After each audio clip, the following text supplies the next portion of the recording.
Hi, everybody. Hi. Hi. Hello. I'm really excited about this. I didn't know this day was going to come. Let's talk about what led to this moment, because I guess it was, I don't know, to this album, it was like a 3-year road back to you guys releasing a record, but it doesn't look like you guys were in a big rush. I mean, 3 years of just playing shows. Like, what took it to get to here? What happened to get finally to the record?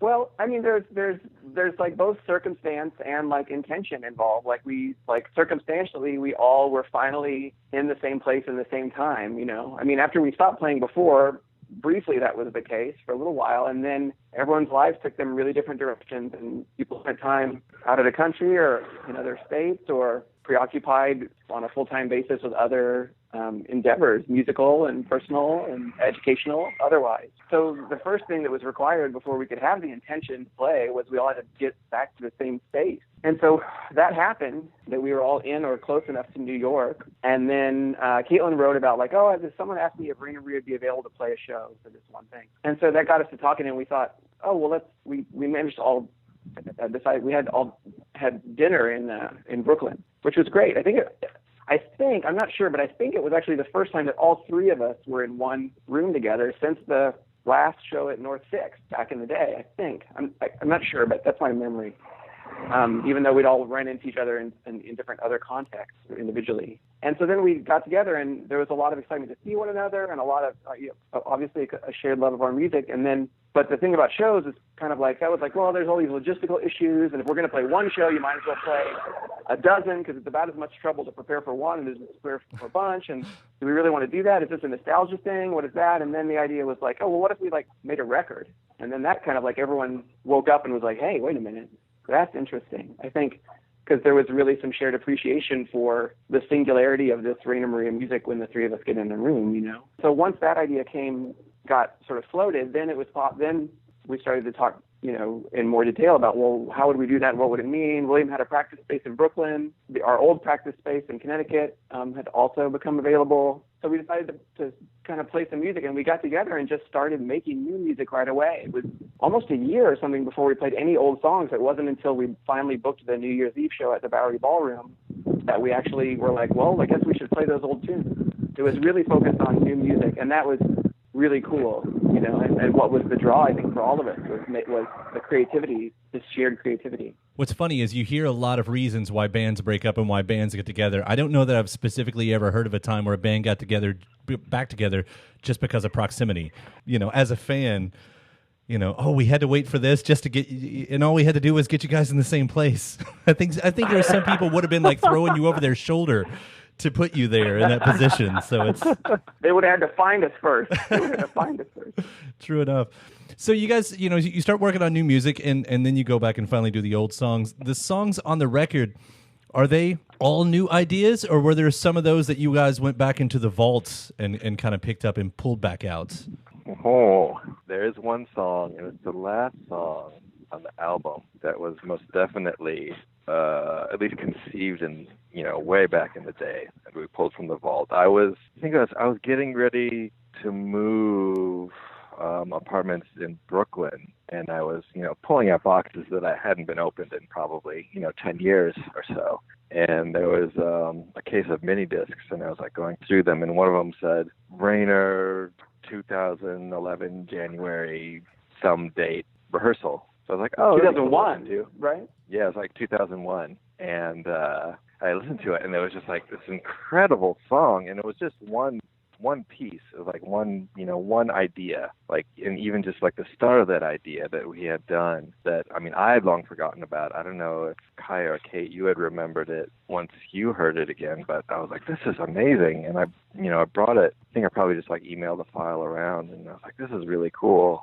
So it was fun to revisit that, you know, for sure. And also, you know, it wasn't complete. So it was kind of, you know, the idea was there, but we finished writing a song that we, you know, initially conceived in 2001. And we thought that was a really cool, thing to put on the album.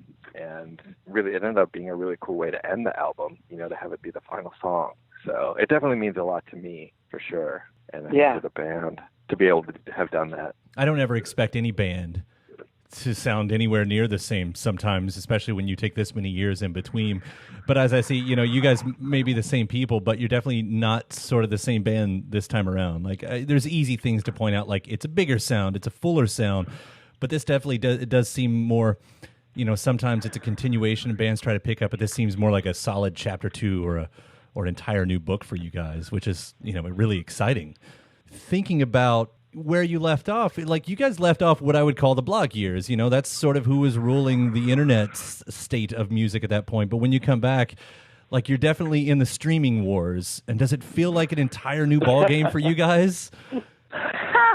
I mean, it does. It does and it doesn't. I mean, we were, it's not like we completely fell off the face of the planet. I mean, still listen to music, playing music as well. So we're aware of what's going on. But yeah, being on the, the Raina Maria side, like trying to recontextualize the band, or at least kind of seeing how people are, treating our band and the way people are, kind of like finding out about the music and things like that. I mean, that's definitely new for Raina Maria, but also that's kind of helped facilitate a smooth transition into, the teens has been Polyvinyl, because they've been around all along and they've become this incredibly successful independent record label. And being able to work with someone who is that on top of it and that well versed in the current climate has made things very easy for us.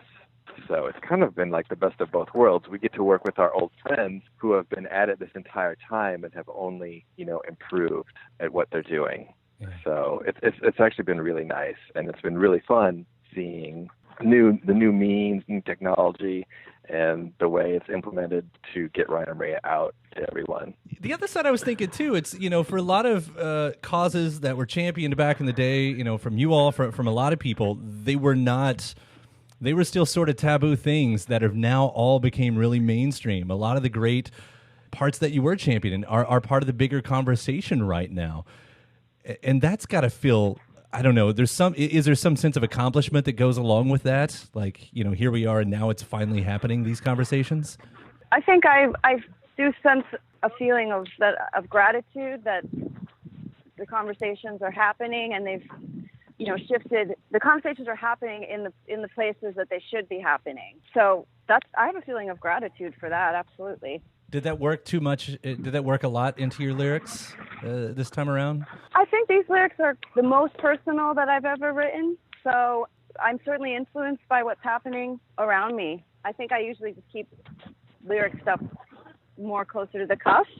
I know there's one, and I apologize for taking it out of context because I'm fairly certain that I am. But when you get in the first song on the album and you have a line that says, "I don't want to fuck up," and I think that could say a lot about just trying to come back as Raina Maria, although it probably doesn't.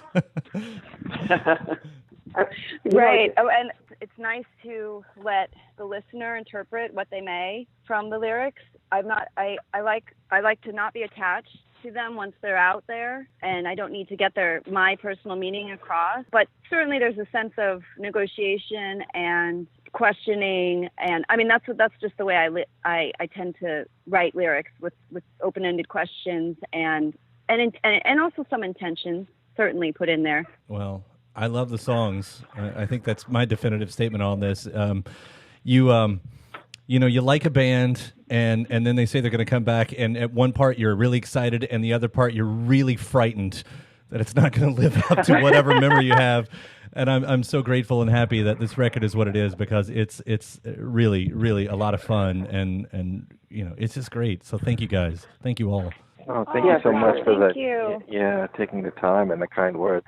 Well, I'll be looking forward to catching one of these shows, and you guys enjoy your time. Have a great year. Thank you so much. Thank you. Thanks, Kyle. All right. Thank you all. Take care. Bye.